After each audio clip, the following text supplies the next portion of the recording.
Tonight on Reporting Scotland, this woman claims she was bound and gagged by colleagues after she complained about a racist and misogynistic culture in a Scottish Government department. Renewed speculation that President Trump may extend his visit to the UK this summer to play golf in Scotland. Vulnerable people in the North East have been duped out of £1.2 million after being targeted in telephone scams. We hear what Scottish shoppers think as Marks and Spencer report a drop in profits just a day after announcing store closures. I think it's terrible because there's going to be no high street soon because all the shops are going.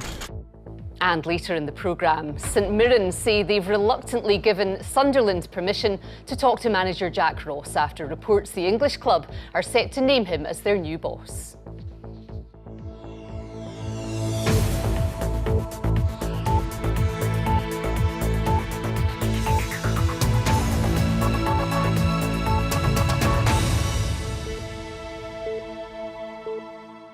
Hello, good evening. A woman who complained of a racist and misogynistic culture in a Scottish Government department was allegedly taped to a chair and gagged by her colleagues as a warning to keep quiet.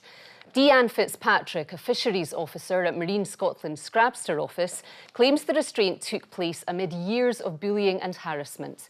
She's taken her case to an employment tribunal and believes blowing the whistle on the alleged behaviour is going to cost her her job. Mark Daly has this exclusive report. This is the picture that will send shockwaves through the government's fisheries regulator, Marine Scotland. Forcibly restrained to a chair with tape and gagged by two of her male colleagues. This is what you get, one of her tormentors allegedly said, when you speak out against the boys. The woman is Canadian-born fisheries officer and alleged whistleblower Deanne Fitzpatrick, who works here at the Scrabster office of Marine Scotland. That was one of the offices in... Ms Fitzpatrick's local MSP has been supporting her since the incident in 2010. Horrific. Kind of speechless. I knew it had happened. I'd been told it had happened. I think when you see the picture, it kind of makes that 10 times worse. She's been subject to, a long period of harassment, horrendous behaviour towards her. Emails seen by the BBC reveal Miss Fitzpatrick reported the incident to her line manager shortly after it, but her complaint was not taken seriously. The manager says he will speak to the two men allegedly involved and adds, "I am sure they meant no harm, and that was the boys just being boys." One of the alleged perpetrators, Reid Anderson, is still employed by Marine Scotland. He didn't comment, though he would have required permission from the government to do so. Jody Pask, the other man allegedly involved, told the BBC the allegations were false. Ms Fitzpatrick claims the alleged attack is part of more than a decade of bullying, racist and misogynistic behaviour by government employees, including being told staff didn't want a woman, especially a foreign woman, working there, having her miscarriage mocked, and threatening behaviour towards female staff who were sometimes referred to as prostitutes. Despite claiming she's a whistleblower, Ms Fitzpatrick is prevented under the Civil Service Code from speaking to the media. The BBC asked the government to give special dispensation, but none was given. So I spoke to her sister-in-law in Canada via the internet. We were disgusted. I hope that, that you will show this picture because it deserves to be shown. We were horrified, we were sickened. That we just worry about what this has done to her.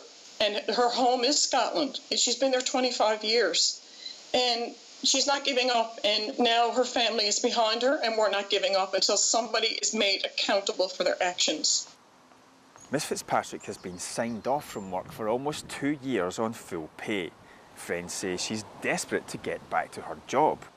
But whilst an employment tribunal is ongoing against Marine Scotland, whose headquarters are here at the Scottish Government in Edinburgh, the BBC understands it's Miss Fitzpatrick who could face the sack. She'll go in front of a disciplinary hearing at the end of this month, which she's told friends has been cobbled together in a bid to get rid of her. The Scottish Government said it does not comment on internal staffing matters and that it has clear standards of behaviour which apply to all staff. Any concerns raised by staff, it said, are taken seriously and investigated fully. Mark Daly, reporting Scotland. There's renewed speculation that President Trump may extend his visit to the UK this summer to play golf in Scotland. He's due to have talks with the Prime Minister on July the 13th before potentially heading north. Here's our political correspondent, Glenn Campbell.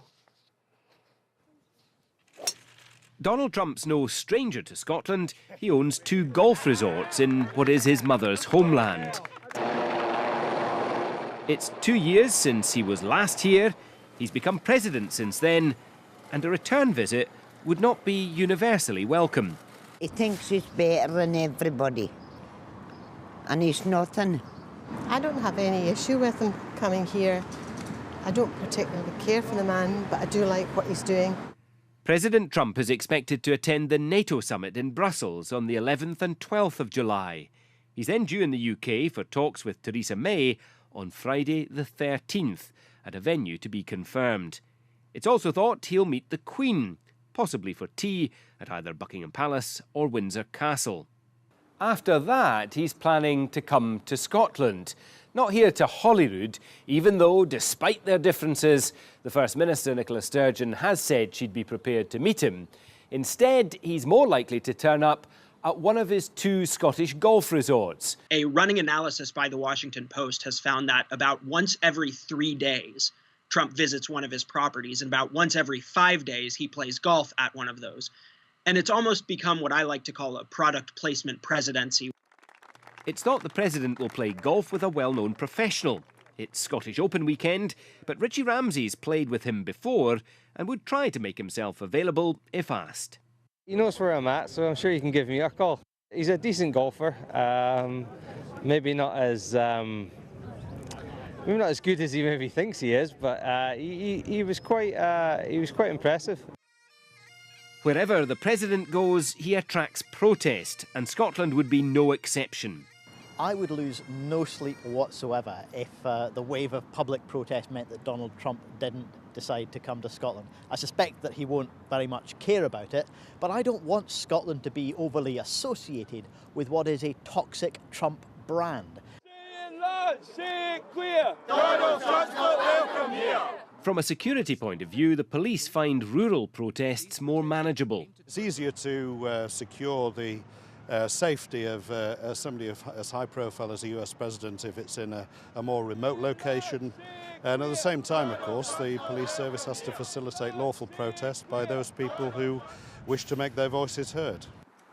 If the president wants to avoid the crowds, he could always come here to Stornoway Golf Club in his mother's hometown. He already has a membership here, which entitles him to play without prior notice. Glenn Campbell, reporting Scotland. Police say they're growing increasingly concerned for 2 children missing from the Ayrshire area who may have gone by train to Manchester. 12-year-old Leon Williamson and Olivia Bryson, who's 14, were last seen at Glengarnock train station in North Ayrshire on Tuesday, boarding a train to Glasgow at about 9:15 in the morning. Both live in residential accommodation in Ayrshire. Olivia has family in Manchester and it's thought she may have gone to visit them. A doctor has been convicted of raping a teenager and sexually assaulting another woman in Glasgow. 45-year-old Khalid Jamal has also been suspended by the General Medical Council after he carried out the attacks between 2013 and 2016. He met both women on a dating website and told them he was a doctor in his 20s. He's been placed in custody until next month when he'll be sentenced. Police have been searching 2 properties in connection with a woman who's been missing since November. 46-year-old Patricia Henry lived in Paisley before relocating to Girvan in October last year. Police said while it was not unusual for her to have limited contact with her family, they're extremely concerned for her well-being. Doctors' leaders from Scotland have been lobbying in Brussels today as they're becoming increasingly concerned that the supply of European doctors could be cut off. They say it's hugely frustrating that no progress has been made on immigration policy for doctors as Brexit looms. The UK government say they will have an immigration system which works for Scotland. Here's our political correspondent, Andrew Kerr. This doctor could have worked anywhere in Europe, but he came from his native Germany to make his life here in Dundee. Although some short-term assurances have been made, He thinks that Brexit uncertainty threatens to strangulate the supply of medics from the continent. We are in Scotland because we want to be here, we like to be here, and we have our lives here, our families here. If we can avoid it, we would rather not leave. Of course, if the situation changes, and depending on what the situation will be like, that may change. The UK government has attempted to provide reassurance for those who are here and to those who will come to Britain in the 2-year transition period after Brexit. But for doctors' leaders, that's not enough. They want strong guarantees for the future. This really has been a slow and hugely frustrating process, and still, for our colleagues looking to work here coming from Europe, they don't know and we don't know what it's going to look like. That's not acceptable. The UK government says they want an immigration system that works in the best interests of the UK, including Scotland. We very much value the people within our health service. We've all used them at some point in our lives, and we know that we need skilled professionals to do that. And that's why our post-Brexit immigration policy will be welcoming those that want to contribute and work hard to our country, and will be very welcoming to those people such as doctors. Doctors are warning there is already a shortage of medics, and the problems over Brexit will end up having a knock-on effect on patient care. Andrew Kerr, reporting Scotland at Edinburgh Royal Infirmary. A small number of people have been scammed out of £1.2 million in the past 3 weeks in the North East. Police in Aberdeen have described the scams as completely sickening, with those targeted being persuaded over the phone to transfer money to other accounts. The victims are described as older or in some way vulnerable. Rachel Bell reports. It's a scam called vishing. It's where criminals persuade victims to transfer money over the phone. In the past 3 weeks, several people in the northeast of Scotland have fallen victim to it at a cost of £1.2 million. Did you see what I did there?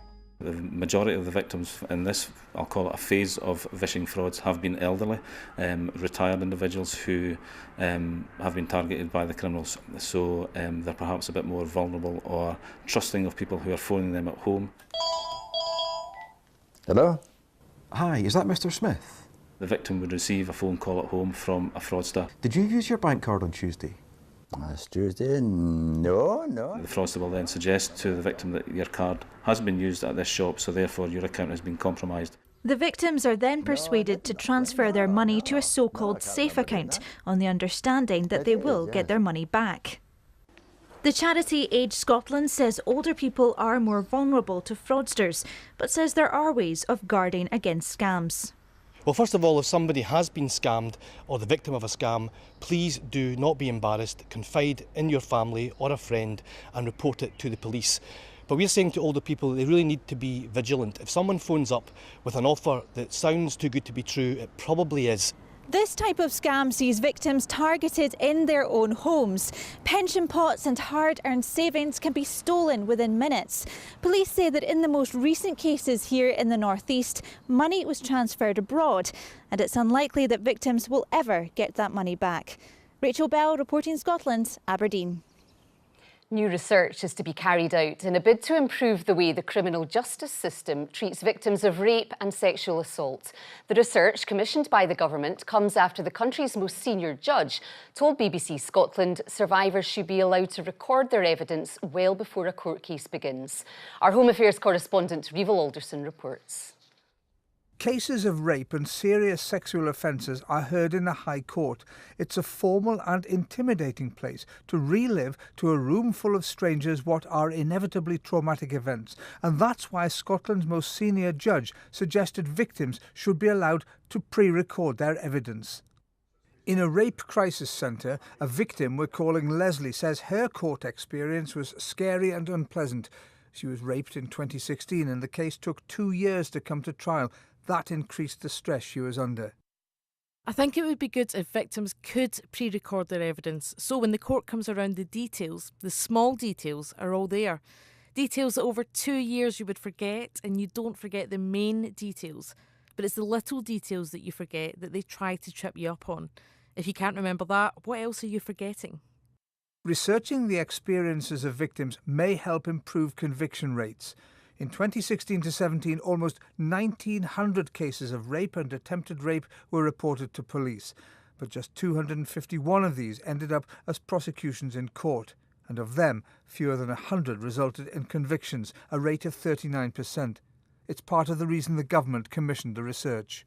This research will be very important in helping us to understand exactly what are the barriers that prevent people from coming forward in the first place, or when they do come forward, that they choose not to actually pursue the case going into the courts, and to look at what those particular problems are and to then identify what solutions we can then take forward to deal with these matters. And it's the way the criminal justice system affects victims which the researchers aim to record by asking for the first time victims themselves. The process is really important, so while the outcome of cases is of course important in terms of whether someone is convicted or not, we know from previous research that process really matters as well, and sometimes that can be as important, if not more important, in terms of whether a victim or survivor feels like they've been able to access justice. Court proceedings will always be solemn affairs. The research, which will be published next year, aims to ensure that doesn't make it even more difficult for victims of intimate crimes to receive justice. Revel Alderson reporting Scotland. You're watching BBC Reporting Scotland. It's 14 minutes to 7, a reminder of tonight's top stories. This woman claims she was bound and gagged by colleagues after she complained about a racist and misogynistic culture in a Scottish Government department. And still to come, Scots react to Marks and Spencer recording a 62% fall in profits. Now, less than a third of young people wouldn't be friends with someone with a facial disfigurement, according to a UK-wide survey commissioned by the charity Changing Faces. It says teenagers are being bombarded with messages telling them they need to look a certain way. The charity is calling on the Scottish Government to include lessons to combat appearance-related bullying in schools. Katie Hunter's report contains flashing images from the start. Celebrity culture, social media and the quest for the perfect picture. The charity Changing Faces says the pressure to look a certain way is creating a hostile environment for young people living with facial disfigurement. Paul? Good girl. Lucy Ritchie has just finished a degree in management with marketing. The 22-year-old has Treacher-Collins syndrome and was born with no ears or cheekbones. I do walk outside and, I get stared at. And there's been one situation where I was at a set of traffic lights in the car and a group of teenagers, this was years ago, tried to take pictures while I was in the car. So obviously, that's not very nice. But on the whole, I just tried to brush it under the carpet. A survey commissioned by Changing Faces found only 3 in 10 young people said they'd be friends with someone with a facial disfigurement. Survey highlights that there's a massive issue in terms of appearance-related bullying and discrimination against young people that have a visible difference. So it's really important that we get into schools early and we're raising awareness and trying to stop this from continuing to happen. The charity claims social media portrays a narrow view of beauty. Its research also suggests 10% of young people are depressed about their looks. Pupils at Hill Park Secondary in Glasgow already get lessons to combat appearance-related bullying.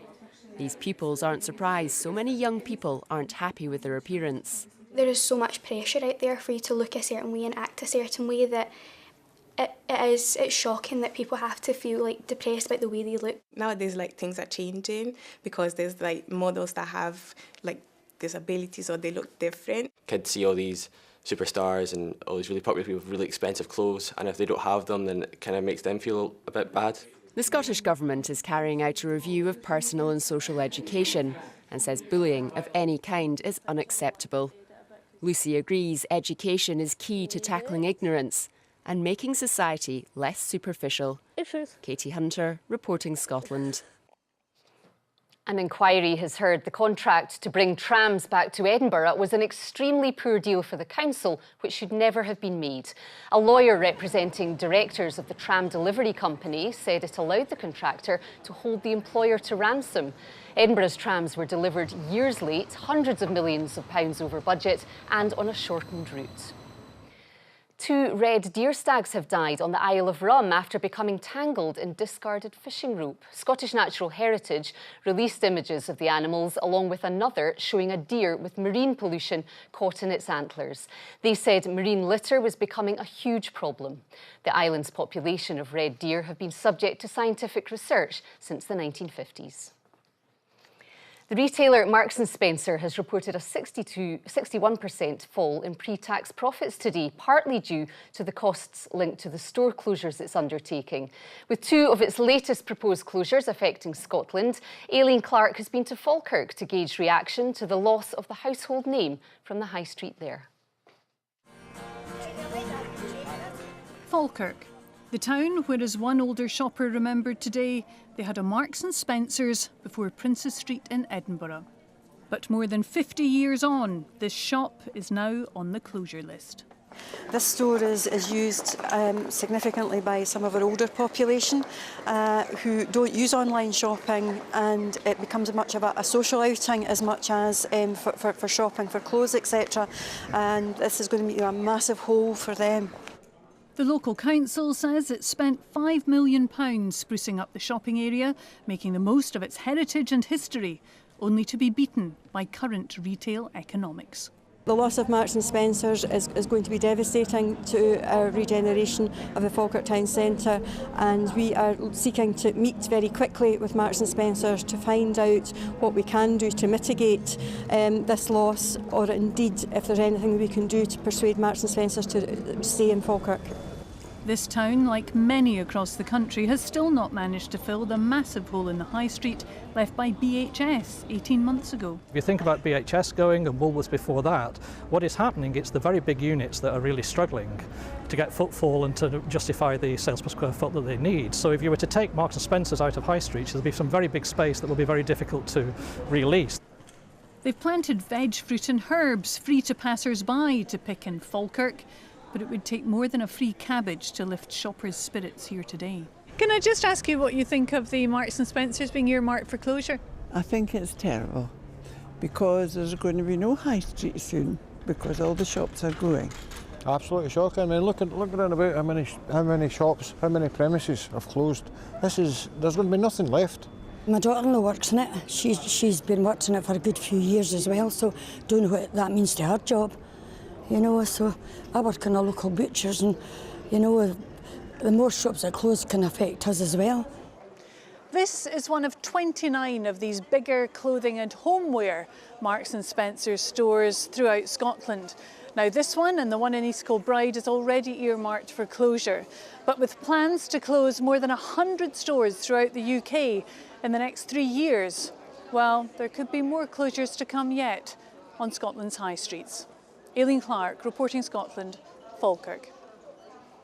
Sport now, and the BBC has learned that Sunderland are expecting Scotland's Manager of the Year, Jack Ross, to be their next boss.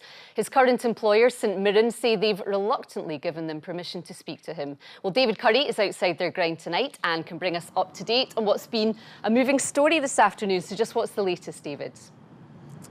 Yes, Laura, it's pretty much as you say. St Mirren have, with heavy heart, granted the English League One club Sunderland permission to speak to their manager Jack Ross about leaving sunny Paisley for the Stadium of Light in the north-east of England. Why the reluctance? Well, it's because Jack Ross has taken the Buddies from the brink of relegation to Scottish football's third tier to the Premiership, the top tier, in the space of about a year and a half or so, and in the process pipping Brendan Rodgers to become Scottish football's Manager of the Year. Now, interestingly, Sunderland announced this morning that they had agreed terms with a new manager. They weren't naming names at that point. That was some hours before St Mirren granted Sunderland permission to speak to Jack Ross. And news, David, as well from Partick Thistle, who've been relegated to the Championship. Yes, Partick Thistle, freshly relegated to the Championship from the Premiership. They lost a play-off to Livingston just at the weekend there, the second leg. They have announced that they are keeping their man, long-serving manager Alan Archibald. Their chairman saying Archibald is the man they believe can lead them back to Scottish football's top flight at the first time of asking. David, thank you so much. And the Scotland women's head coach, Shelley Kerr, says her latest squad announcement has arguably been her toughest. Kerr's side must beat Belarus and Poland next month to keep on track for automatic qualification for next year's World Cup in France. Captain Rachel Corsie is in line to win her 100th cap, while Hibernian's Lizzie Arnott returns from long-term injury. Weather now, and Judith is here. Good evening. Good evening, and hasn't it been a glorious day for much of Scotland? Our weather watchers have been out in force. There's no place like Scotland when the weather's like this, dry and sunny. Some gorgeous pictures being sent in today, and pretty much blue skies all the way. Here we are, Baltasound sent in from Shetland now. High pressure really is going to still dominate. You can see there's two areas of high pressure linking together. It's going to dominate right through the weekend into next week, so a good bank holiday to come. But as far as this evening is concerned, plenty of evening sunshine. Now, we have a bank of Har just off the east coast. That's going to continue to push inland, stealthily moving through the central lowlands towards Glasgow during the overnight period. Maybe a wee bit up towards the Northern Isles, but elsewhere dry with clear spells. Dry everywhere, actually. Under clear skies across the northwest Highlands, we could see values falling to 2 or 3 Celsius. We're typically 5 or 6 degrees. And just before dawn tomorrow, we'll start to see a few mist or fog patches forming towards more western areas. But that breaks up, I should say, very quickly tomorrow morning. A beautiful start to the day across the west, the far north. That grey cloud eventually inching backwards towards the east coast. All in all, pretty much a fine summer. It's still spring, actually, isn't it? Day right across the country. Now, across the Northern Isles, we will see more cloud tomorrow, but still a pleasant day with light winds, values of around 14 Celsius. Good sunny spells for Caithness, and you can see the cloud, or the low cloud, just fringing eastern coastal areas. It'll be cool on the east coast itself, but you don't have to come too far inland to catch the sunshine, to catch the warmth as well. 19, 20 Celsius. The highest values, like today, 22, 23 across western Scotland, the West Highlands, the Glasgow area up towards the northwest, and 17 degrees for the Western Isles. Tomorrow evening looks fine, but again, we'll see that Har coming into eastern Scotland as we head through the overnight period. Friday, the Har retreats, and another dry day with good sunny spells. More in the way of cloud feeding into the northwest Highlands and the Northern Isles, but still on the warm side. And then the bank holiday weekend, well, I'm delighted to say it's looking dry, it's looking warm, it's looking sunny, just a wee bit breezy at times. That's your forecast. Laura. Good news, Judith. Thank you very much. And now a reminder of tonight's main news. Yulia Skripal, poisoned daughter of the Russian ex-spy Sergei Skripal, says she's lucky to be alive after the nerve agent attack on them both in Salisbury. And this woman claims she was bound and gagged by colleagues after she complained about a racist and misogynistic culture in a Scottish Government department. I'll be back with the headlines at 8 and then the late bulletin after the 10 o'clock news. Until then, from all of us here, have a great evening. Bye-bye.